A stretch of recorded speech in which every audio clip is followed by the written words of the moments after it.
할렐루야, 여러분들 반갑습니다. 코로나 확진자 수가 폭증을 하고 있습니다.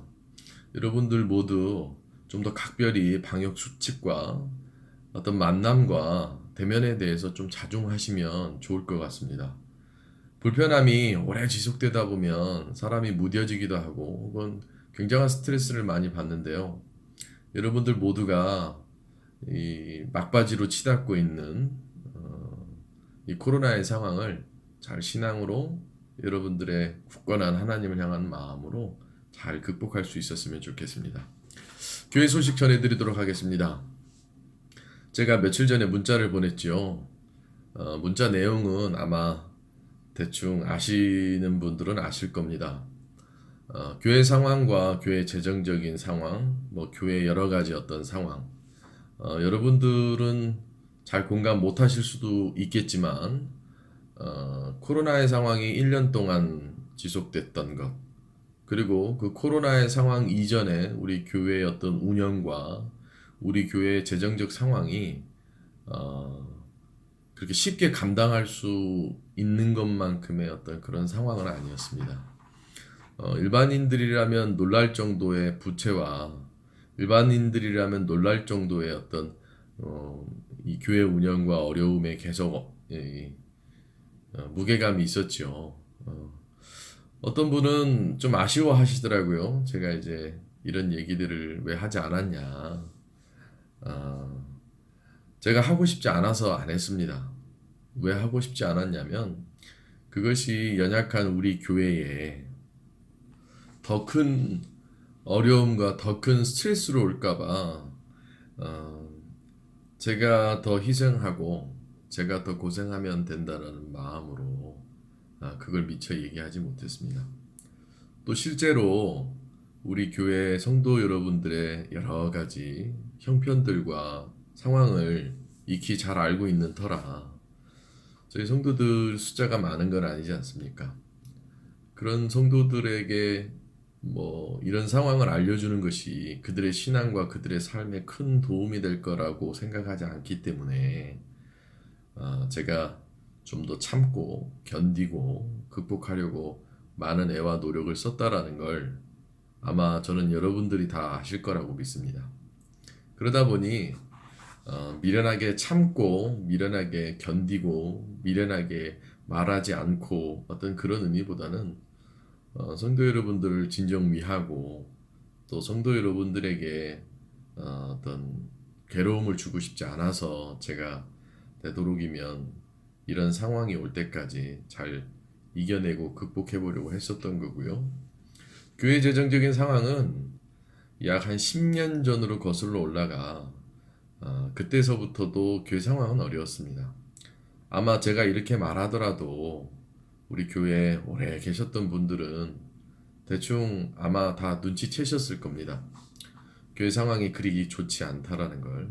그래서 더욱더 열심인 성도분들도 있으시고요. 또 그래서 더욱더 빛이 나는 성도분들도 있으실 거고요. 어, 저에게는 성도 한 사람 한 사람이 모두 다 아주 귀하고 또 귀한 성도 여러분들이 있기에 그나마 지금의 상황까지 잘 버티고 견뎌낼 수 있었다라고 생각합니다. 좌우지간 10여 년 전부터 시작된 교회의 여러 가지 어려움, 재정적인 악화, 뭐 대충 10여 년 전에 어떤 일이 있었는지 여러분들 다 아실 거예요. 오래 다니셨던 분이라면. 그 10여 년을 견디고 좀 교회에 대한 어떤 회복과 부흥을 많이 꿈꿔왔었던 상황이었지만 불행인지 다행인지 코로나의 상황까지 연거푸 닥치는 이 상황에 교회 상황이 더욱더 어려워지게 된 것이죠. 너무 어려워져서 이 어려움이 익숙해지다 보니까 좀 무뎌진 것 같기도 해요. 힘들지 않은 것이 아니라 하도 힘들어서 하도 어려워서 하도 괴로워서 그것들에 대한 것을 스스로 또 좋은 어떤 연단의 계기로 삼고 목회를 열심히 해 나가려는 어떤 저의 마음이 있습니다. 그러니 성도 여러분들 많이 응원해 주시고 기도해 주셨으면 좋겠습니다. 그리고 이런 것들을 좀 진지하게 성도 여러분들 앞에서 말씀을 드리고 싶었으나 코로나의 상황이 우리를 같이 대면 예배 드릴 수 있게끔 하지 못했고, 또 대면 예배가 중간중간 이제 끊겼기 때문에 이런 진중한 어떤 이야기들을, 사실 뭐 이런 얘기 들어서 누가 좋겠습니까? 지금도 제가 말하는데도 성도들의 마음이 무거울까봐 걱정이 많이 되는데요. 좌우지간 여러분들 교회를 위해서 많이 기도해 주시고, 교회를 위해서 많은 여러분들 성원을 조금 부탁드립니다.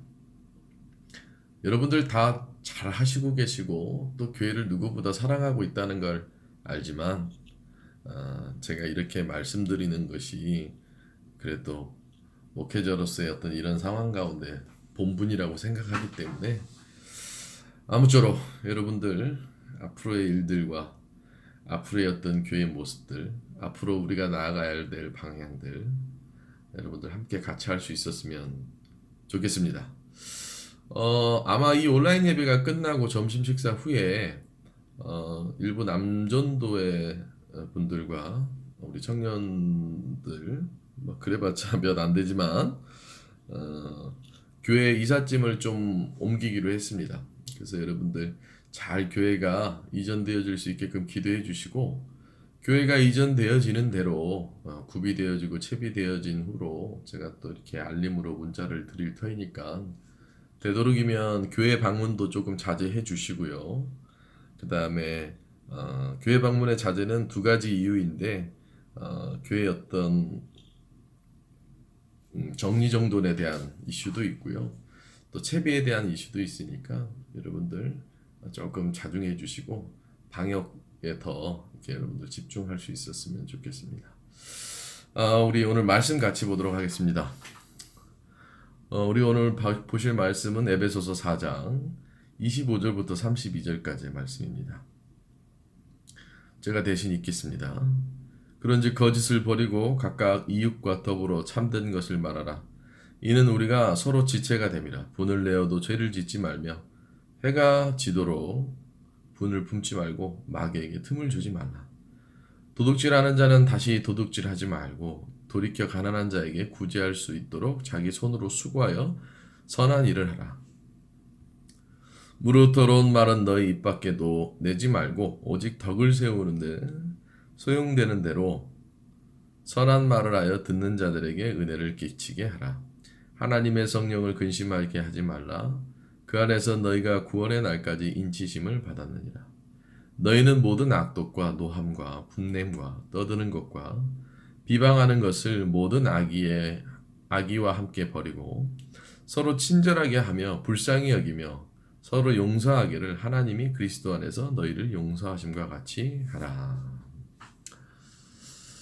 코로나도 그렇고 요즘 그 코로나와 겹쳐 요즘 우리가 살아가는 어떤 이런 세상이, 우리가 비록 원래 가지고 있었던 그리스도인으로서의 모습, 또 우리의 본래의 모습을 잃어버린 것 같습니다. 그래서 오늘 설교 말씀은 이렇게 제목을 지어봤습니다. 잃어버린 모습, 잃어버린 모습. 우리가 뭔가 점점 더 구름이 끼듯이, 이렇게 먹구름이 더욱더 깊이 끼듯이 우리의 삶이 코로나로 인해서 짙은 안개가 점점 더 자욱해지는 것 같아요. 그렇게 뭔가 앞이 가려지고 뭔가 자꾸 우리를 더욱더 힘들고 고되게 하다 보니까 우리의 모습을 잃어버리는 것 같습니다. 물론 부단히 삶에서 신앙적으로 노력해서 자기의 모습을 찾으시려는 많은 사람들을 봅니다. 우리 권사님들 보면 기도의 끈을 놓치지 않으려고 그 어떤 상황 속에서도 기도하려고 노력하시는 어떤 그런 모습들도 있으시지요. 그런 모습들이 어떤 의미로는 자꾸 우리의 모습을 잃어버리는 것 같으니까 그 잃어버린 모습을 찾으려고 하는 것이죠. 맞습니다. 제가 말하고자 하는 것이 바로 그겁니다.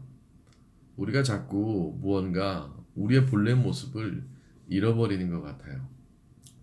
사람과 사람이 만나지 못하다 보니 또 신앙적 교류가 없다 보니 그걸 뭐 교제라고도 하죠. 교제도 없고 또 사람과 사람과의 격려도 없고 어떤 신앙적인 나눔이 없다 보니 때로는 지나치게 나누어서 시끌벅적하기도 하지만 그것마저 없다 보니 적막하죠. 코로나 상황이 되고서도 저는 계속 교회에 있습니다. 이 교회에서 하루 종일 있다 보면 그런 느낌이 들어요. 이렇게 누군가 오가는 것도 없고 뭔가 자꾸 다 잃어버리는 것 같고 홀로 되는 것 같다는 느낌이 많이 들죠. 좌우지간 우리가 자꾸 신앙인으로서의 모습을 되찾기보다는 신앙인으로서의 모습을 자꾸 잃어버리는 것 같다라는 마음과 생각이 요새 들어 더욱더 듭니다. 사람과의 대화도 점점 없어지고 사람들과 있을 수 있는 많은 해프닝도 없어지고 말이죠. 그러다 보니 사람들이 점점 진정한 아름다운 그리스도의 모습을 잃어버리고 자꾸 우리는 다른 모습을 찾게끔 되어지는 것 같아요.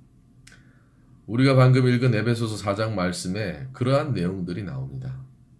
우리가 잃어버린 모습을 찾아야 되는데 우리가 방금 읽은 이 말씀 안에 우리들의 잃어버린 모습들, 그러니까 찾아야만 하는 모습들을 오늘 이 말씀을 빗대어서 지금 얘기해 주고 있습니다. 첫 번째는 무엇입니까? 오늘은 말씀을 토대로 좀 말씀을 전하고자 하는데 첫 번째는 25절 말씀에 이렇게 나옵니다. 그런즉 거짓을 버리고 각각 이웃과 더불어 참된 것을 말하라. 이는 우리가 서로 지체가 됨이라. 자꾸 우리의 삶이 이 거짓으로 물들어져 버리는 것 같죠. 그러니까 뭔가 자꾸 코로나도 그렇고 어떤 우리가 처해진 그 코로나로 인해 어떤 처해진 상황도 그렇고 자꾸 점점 우리가 진실과 어떤 참됨으로 인생을 살아가기보다는 자꾸 거짓으로만 물들어가는 것 같다는 느낌 들지 않습니까? 이 거짓이라고 하는 것은 어떤 의미로는 참된 것의 반대의 의미가 되어지기도 하죠. 그러니까 거짓은 꼭 그냥 뭐 우리가 일반적으로 알고 있는 거짓말 뭐 이런 것만을 얘기하는 것이 아니라 옳지 않은 것 뭐 이런 것들을 얘기하는 것이기도 하죠. 다른 의미로 보면 거짓을 옳지 않은 것이라고 여겼을 때 25절 말씀을 보면 뭐 어떻게 이해하면 되겠습니까? 거짓을 버리고 거짓을 버린다는 건 꼭 거짓보다는 매번 스스로 옳지 않은 일들을 할 때에 그 옳지 않은 일들에 대해서 되돌이킴이 필요하다는 것이죠. 그러니까 우리는 어느 순간 잃어버렸죠. 무엇을 잃어버렸습니까? 어떤 참된 것을 잃어버리게 되어졌다는 것이죠. 어쩌면 우리가 이 코로나의 상황 속에서 잃어버린 나의 모습을 찾으려면 어디서부터 시작일지는 모르겠지만 나의 인생 가운데서 우리는 나의 참된 모습을 잃어버린 것은 아니겠습니까? 그러니 에베소서 4장 25절 말씀은 거짓을 단호하게 버리라고 얘기하고 있는 것이죠. 신앙인들이라면 거짓을 버려야 됩니다. 거짓된 마음을 버리고 거짓된 생각을 버리고 거짓된 행동을 버려야 되는 것을 얘기하죠. 그래서 에베소서 기자는 거짓을 버리라고 하는 겁니다. 여러분들의 삶에 코로나와 지금 이 급박하게 돌아가고 있는 이 시대 가운데 여러분들의 삶에서 버려야 될 것, 그것은 어쩌면 거짓은 아니겠습니까? 두 번째입니다. 두 번째 26절 말씀 이렇게 나옵니다. 분을 내어도 죄를 짓지 말며 해가 지도록 분을 품지 말고. 요즘 들어서 우리가 움직이지 못하니까 죄와는 멀어졌다고 생각을 많이 하지만 인간은 움직이든 움직이지 않던 우리의 생각으로부터 우리의 마음으로부터 오늘도 죄를 짓고 오늘도 죄의 연속됨에 이어지지 않습니까? 한번 여러분들 스스로를 나로부터 한 30cm 떨어져서 나를 바라본다고 한번 생각해 보세요. 나는 나 자신을 아니까 내가 얼마나 죄를 짓고 살아가고 있는지 그걸 내가 내 뒤통수를 못 보듯이 내 머리 꼭대기를 못 보듯이 사실 가만히 보면 죄를 항상 우리는 가까이에 두고 있지 않습니까? 한번 차분하게 한번 생각해 보세요. 오늘 하루를 살 때 여러분들이 죄를 짓지 않고 살아가는 것 같습니까? 그러니까 우리가 좀 선하게 살아가야 되는 것을 얘기하고 있는 것인데 우리는 그런 모습을 다 잃어버렸다라는 것이죠. 그러다 보니 우리의 삶이 죄에 대한 연속으로 이어질 수밖에 없고 제가 누누이 말씀드렸다시피 죄가 나한테 가까이 있다 보면 하나님을 가까이 할 수가 없죠. 아주 쉬운 비유로 들자면 이런 겁니다. 내가 지금 손이 더럽고 내 몸이 더러운데 어떻게 깨끗한 곳으로 갈 수 있겠습니까? 내가 입에서 악취가 나는데 내가 입에서 악취 난다는 걸 알아요. 그러면 어떻게 다른 사람들 앞에서 내 악취를 풍겨가면서 얘기할 수가 있겠냐고요. 그러다 보니 마치 비유로 들었을 때 우리가 자꾸 이런 상황 속에서 죄와 가까이 지내다 보면 나도 모르는 사이 혹은 너무 나태해지고 익숙해져 버린 나머지 혹은 신앙생활의 올바름에 제대로 서지 못한 나머지 죄와 가까이 가고 있지는 않습니까? 개인적인 거긴 하지만 우리가 이제 현장 예배를 드리지 못하니까 괜히 어떤 죄책감에 이어서 어떤 설교자로서 어떤 목회자로서 자꾸 더욱더 선한 일들을 많이 해야 되는데 뭔가 자꾸 죄를 짓는 것 같다는 느낌이 많이 들어요. 물론 보여지는 죄가 아닙니다. 제 어떤 영적인 혹은 내 상황적인 하나님 앞에 더 가까이 가야 되는데 그나마 기능적으로 예배를 드릴 때면 하나님과 함께 할 수 있고 어, 하나님의 어떤 우리를 향한 어떤 마음을 우리가 체험할 수가 있는데 자꾸 삶에 죄가 가까워지다 보면 우리는 하나님을 만날 수가 없고 죄를 짓는 모습들이 자꾸 우리가 모습이 우리의 어떤 잃어버린 모습들 찾아야 될 모습들 그것과는 반대되어지는 모습이 되어지겠죠.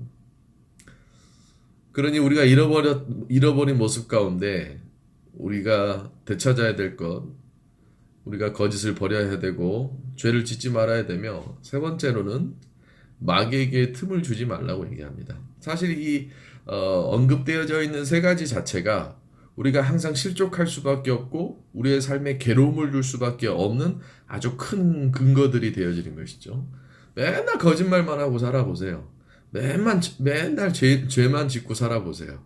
그 모든 것들이 사실은 마귀에게 틈을 주는 어떤 기회가 되잖아요. 아니 땐 굴뚝에 연기가 나지 않는다고 하죠. 이 속담처럼 우리가 자꾸 거짓과 가깝고 매번 죄를 짓는다면 우리는 결과적으로는 마귀에게 틈을 줄 수밖에 없는 거예요. 어떤 의미로는 제가 앞서 언급한 이 세 가지가 이 연속적인 단계에 해당이 되어지기도 합니다. 내가 거짓을 버리지 못하면 당연히 죄를 짓겠죠. 그리고 죄를 지면 당연히 마귀에게 틈을 주는 거죠.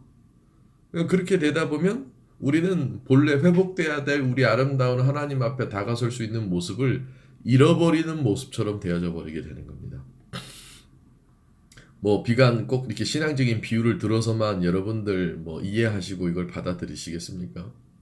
신앙을 떠나 우리가 인생을 살아갈 때도 매번 인생인 거짓말만 있어 보세요. 아마 그런 사람은 옆에 가기도 싫을걸요. 혹은 그 거짓말이 계속 그 사람으로 하여금 그 사람 주변에 계속 죄로 이어져요. 보여지는 우리가 만든 인간이 만들어낸 법적 개념 안에서의 범법 행위가 아니라 우리 영적인 죄 있잖아요.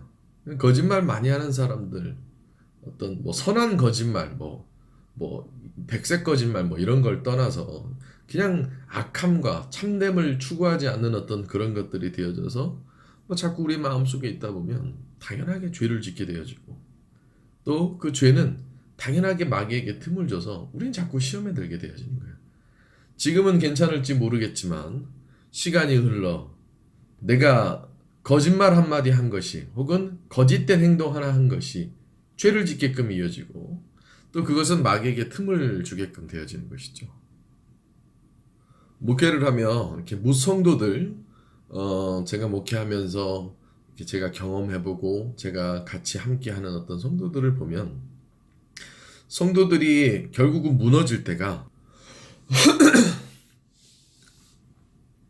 이 지금 딱 마지막 세 단계 지금 언급한 이 세 가지에 의해서 신앙생활이 무너지거나 혹은 삶에 대한 것이 엉망진창이 되어져 버립니다.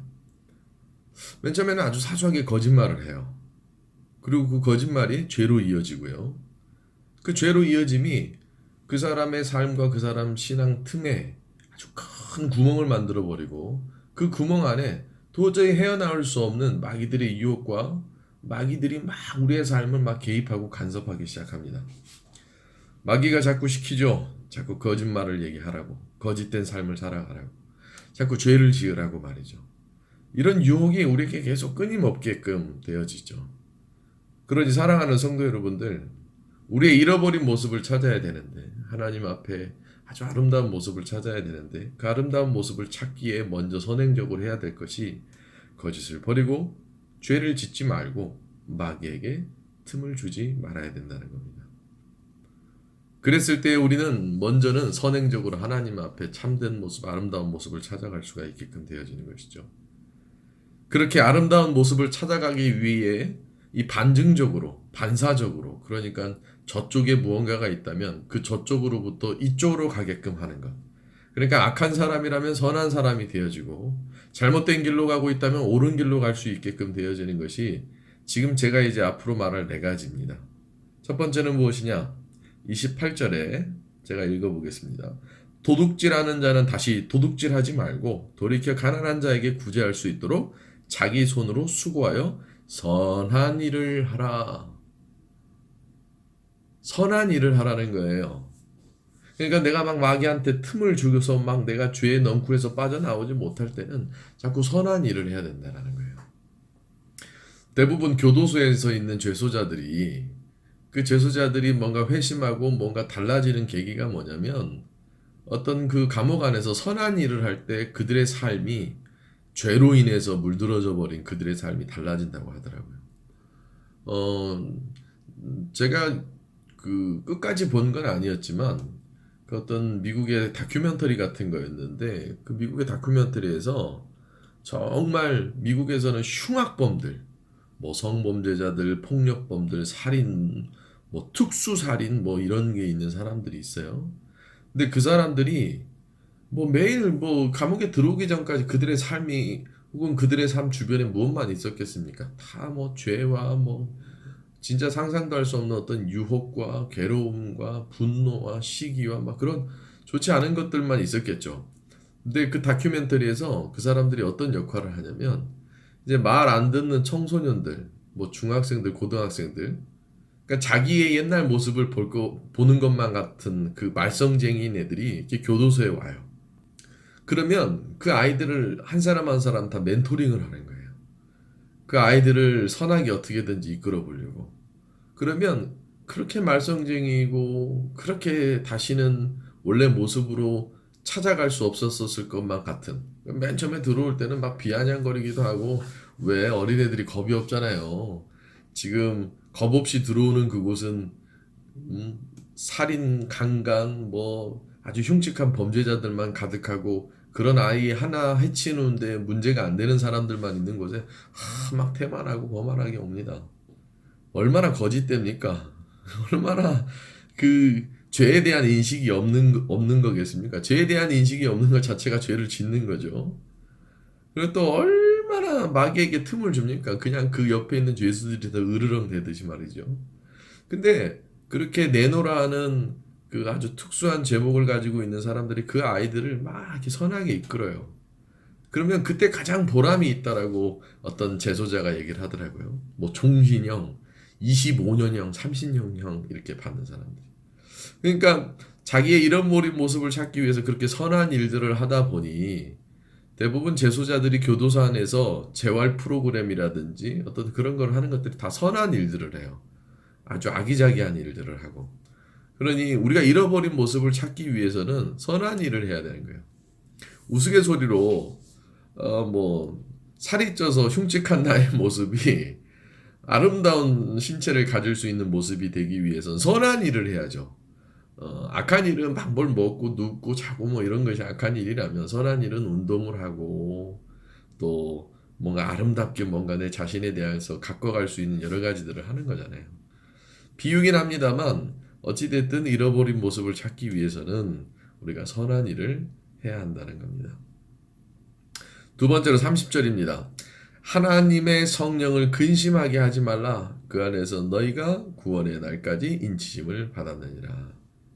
그러니까 그 아까 27절 말씀과 대조되어지는 건데 마귀에게 틈을 주지 말라. 근데 30절에 뭐라 그래요? 하나님의 성령을 근심하게 하지 말라. 이게 어떻게 보면 비슷한 말이기도 하지만 어떻게 보면 완전히 다른 말이에요. 마귀에게 틈을 주는 건 마귀가 들어올 수밖에 없게끔 되어지는 거라면 하나님의 성령을 근심하게 하지 말라라는 건 우리가 뭔가 이미 틈이 생긴 거는 들어가는 거라면 쟤 저러다가 틈 생기겠는데 그러니까 왜 그런 거 있잖아요. 내가 뭘 흘리고 다녀요. 그렇게 뭔가를 흘리고 다니면 그 흘리는 걸로부터 생겨지는 결과물은 당연히 뭐 당연한 어떤 결과물이 나오겠죠. 내가 뭐 예를 들어서 칠칠 맞다고 해서 뭐 이렇게 위험하게 뭘 갖고 놀아요. 그거는 당연한 결과를 유추할 수 있는 거잖아요. 근데 30절 말씀 같이 하나님의 성령을 근심하게 하지 말라라는 건 저렇게 하면 안 되는데. 예를 들어서 뭐 시험 기간인데 시험 공부를 하나도 안 해요. 그리고 시험 공부를 안 하는 것에서 그치는 것이 아니라 시험 공부를 해야 되는 상황인데 어디 밖에 나가서 놀고 있어요. 혹은 밖에 나가서 놀고 있는데 더 악한 일로 하고 있어요. 그건 마귀에게 틈을 주는 거예요, 아예. 나 들어와서 잡수쇼 이렇게 하는 것처럼. 근데 하나님의 성령을 근심하게 하지 말라는 건 어떤 경각적인 어떤 사이렌을 울리는 거랑 똑같아요. 그 부저가 울리는 거랑 똑같죠. 그러니까 그 하나님이 보실 때 쟤 저러면 안 되는데 라고 느껴질 수 있게끔 만들어서는 안 된다라는 거예요. 그러니까 아직 물에 빠지지는 않았지만 물에 빠질 수밖에 없는 상황에 계속 근접해 간다면 하나님이 근심하는 것이 그렇게 되어지겠죠. 이게 매우 중요합니다. 저도 항상 이 신앙생활 가운데 목회자이지만 이렇게 내 스스로 하나님을 근심하게 하는 경우가 되게 많아요. 그러니까 하나님의 시각과 앵글을 잃어버리는 거죠. 지금 같은 경우도 그래요. 하나님이 나를 보고 계신데 내가 하나님을 근심하게 만드는 건 아닌가? 이건 마치 이렇게 비유 들면 아주 쉽게 설명이 됩니다. 부모님이 걱정할 걸 아이들이 알아야죠. 내가 엄마가 지금 혹은 아빠가 나를 기다리고 있다라는 것을 모른다면 그 아이가 어떻게 선하게 자라고 부모와 좋은 관계를 맺을 수가 있겠냐는 거예요. 그러니 여러분들이 잃어버린 여러분들의 모습을 찾기 위해서는 하나님의 성령을 절대 근심하게 하면 안 됩니다. 그냥 제가 요즘 우리 주인 녀석 보면 맨날 잠만 자는데 자꾸 근심이 돼요. 자꾸 근심이 됩니다. 자꾸 이게 아버지를 근심하게 하면 되겠습니까? 안 되겠습니까? 아무쪼록 제가 말한 어떤 저의 삶에서의 비유와 더불어서 여러분들 모두 다가 하나님의 성령을 근심하게 하면 안 됩니다. 사실은 이 말씀은 더 깊게 깨달아 봐야 될 내용이 있기도 해요. 하나님의 성령을 근심하게 하지 말라고요. 하나님을 근심하게 하지 말라는 게 아니라 하나님의 성령을 근심하게 하지 말라고요. 성령은 뭡니까? 호련히 어떤 상황에 하나님에 대한 형상을 고스란히 어디에도 있을 수 있는 그 성령을 근심하게 하지 말라는 거예요. 보여지는 데서만 근심하지 말라는 게 아니라. 그러니까 우리 주일이가 제가 제 눈에 보여질 때는 근심하지 않게끔 하려고 하겠죠. 근데 제가 주일이를 보고 있지 않고 주일이랑 같은 공간에 없다면 얼마든지 근심을 하게 할 거란 말이에요. TV를 몰래 본다든지 스마트폰 게임을 몰래 한다든지 나 있을 땐 눈한테 험한 얘기를 안 하다가 내가 없으면 험한 얘기를 한다든지. 근데 만약 눈에 보이지 않는 성령님이 항상 주변에 있다라고 한번 상상을 해봅시다. 그러니 여러분들 성령을 근심하게 하면 안 되겠지요. 마지막 31절입니다. 이렇게 나옵니다. 너희는 모든 악독과 노함과 분냄과 떠드는 것과 비방하는 것을 모든 악의와 함께 버리고. 그러니까 이제 버리라는 거예요. 이게 버린다는 것에 대한 의미 뭔지 알죠? 자꾸 버리면 주워 담아오는 사람들이 들어 있어요. 이거 버리라고 해도 또 주워오는 사람들이 있어요. 악은 버려야 돼요. 어떤 우리의 삶에 악에 대한 것들을 버려야지만 그 버리는 것들로부터 하여금 다시는 그런 일이 없겠죠. 자꾸 그 습관을 버려야 됩니다. 우리의 신앙적인 잘못된 습관. 자꾸 그러면 우리는 잃어버린 모습을 찾기보다도 자꾸 잃어버릴 수밖에 없는 모습으로 더욱더 갈 수밖에 없게끔 되어지겠죠. 사랑하는 성도 여러분들, 이 31절에 악을 버리라는 것, 여러분들에게 늘 악이 머물러 있다면 그 악은 어떤 모습으로든지 버려야 될 줄로 믿습니다. 그러니 여러분들 너무 지나치게 악함으로 이 세상을 살아가지 마시기 바랍니다. 그 악은 버려버리세요. 만약 내 마음에, 내 호주머니에 지금 악을 들고 다닌다면 그 악을 버려야만 한다는 것이죠. 그리고 이 모든 것들을 요약해서 32절에 이렇게 얘기합니다. 서로 친절하게 하며 불쌍히 여기며 서로 용서하기를 하나님이 그리스도 안에서 너희를 용서하심과 같이 하라. 이게 무슨 의미인 것 같습니까? 어찌 보면 앞에서 언급한 세 가지, 뒤에서 언급한 세 가지가 우리로 하여금 어떤 잣대가 되어질 수가 있어요. 그러니까 잘하는 사람과 못하는 사람을 막 구분짓는 것처럼 보이지만 우리가 이 잘하는 것과 못하는 것에 대한 것, 못하는 것은 잘하게끔, 잘하는 것에 대해서는 더 조심스럽게 하게끔 하는 것에 대해 이 32절 말씀은 용납하고 허용해주고 이해해주라는 겁니다. 그러니까 못하는 사람한테 손가락질하면 넌 이게 안 되고 넌 이래서 죄고 넌 이래서 거짓이 있고 넌 이래서 너는 마귀에게 틈을 주는 거라고 비난하기보다는 그럴 수밖에 없는 사람을 용서해주고 불쌍히 여겨주고 또 친절하게 대해주라는 거예요. 얼마나 이 말씀이 저에게 은혜가 되는지 모릅니다.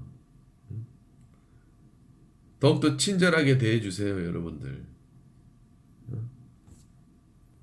아무리 개떡같이 굴고 아무리 나쁜 짓을 하고 아무리 매너 없게 행동을 하더라도 그들에게 친절하게 구해주시고 그들에게 친절하게 대해주시고 용서해주고 불쌍히 여겨주시면 여러분들의 마음이 달라져요. 여러분들이 증오하는 사람들 있잖아요. 여러분들을 불편하게 하는 사람들 있잖아요.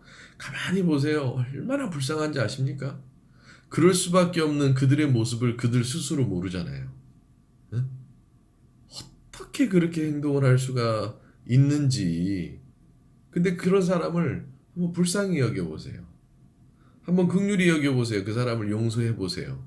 그러면 오히려 그 사람을 반면교사 삼아서 우리가 혹은 내 스스로가 잃어버린 모습을 찾을 수가 있다 이겁니다.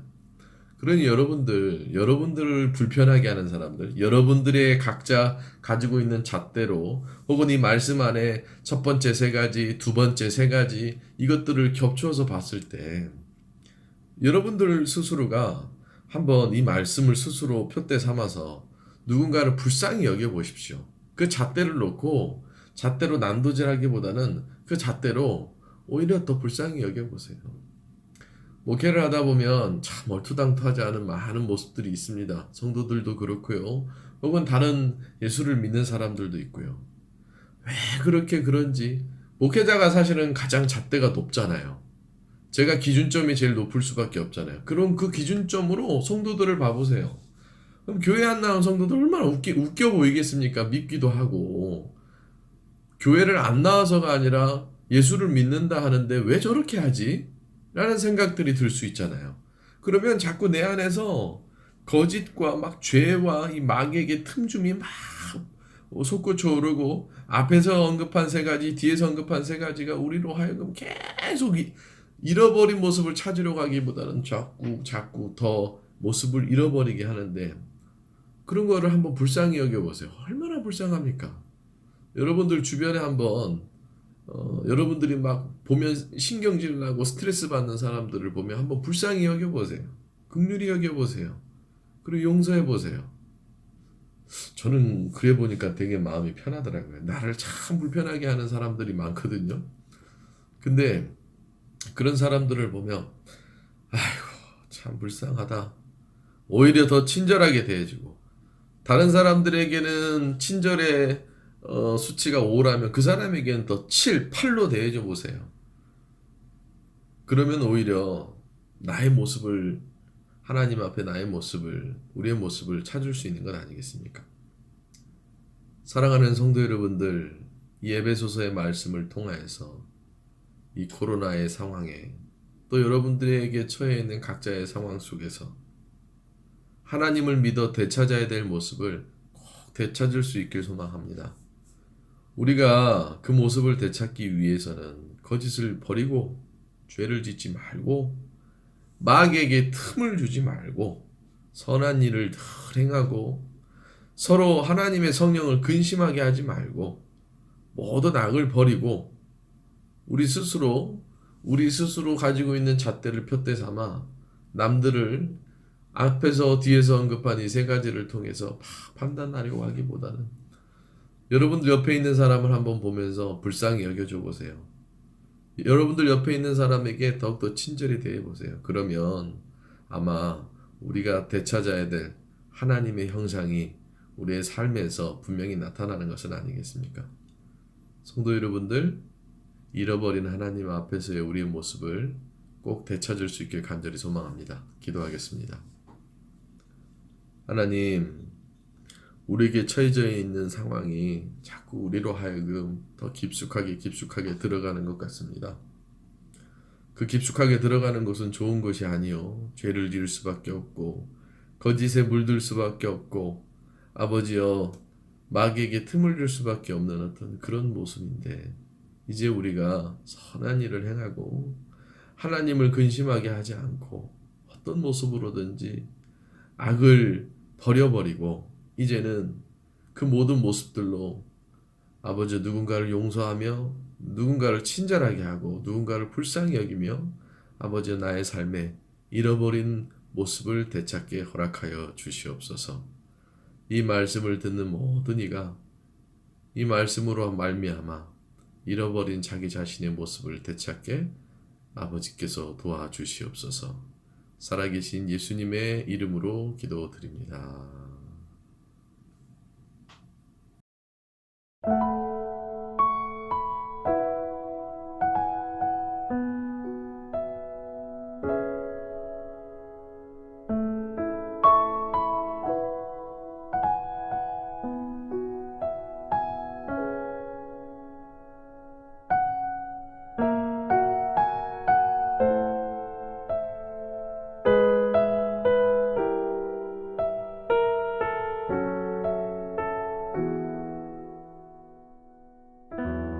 나를 지으신 주님, 내 안에 계셔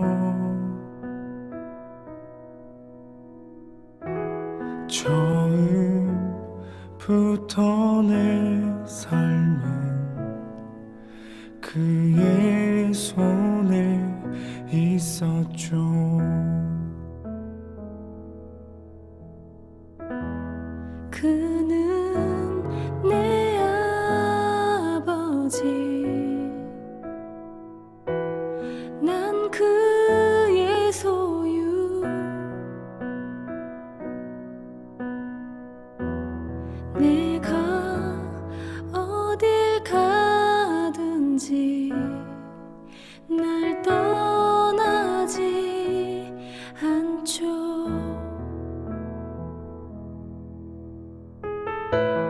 내 이름 아시죠.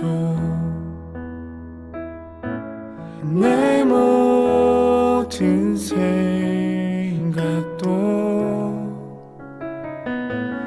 내 흐르는 눈물 그가 닦아주셨죠.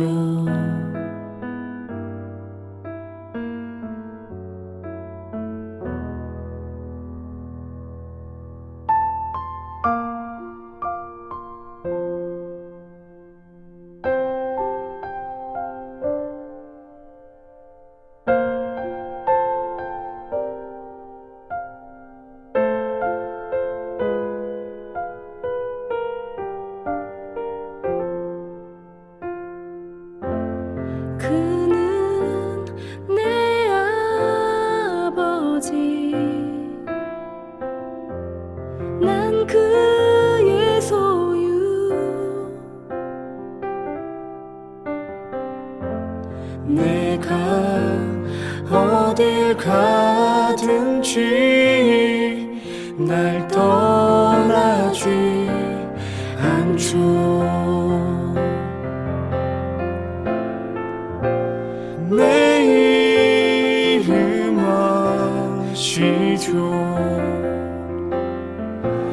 내 모든 생각도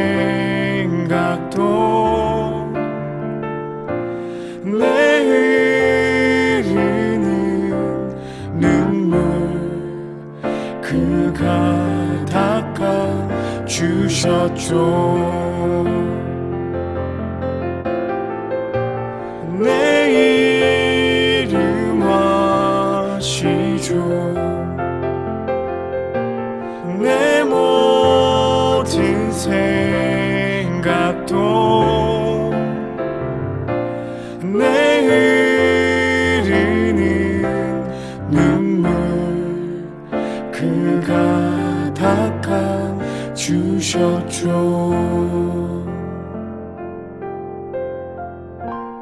내 이름 아시죠. 내 모든 생각도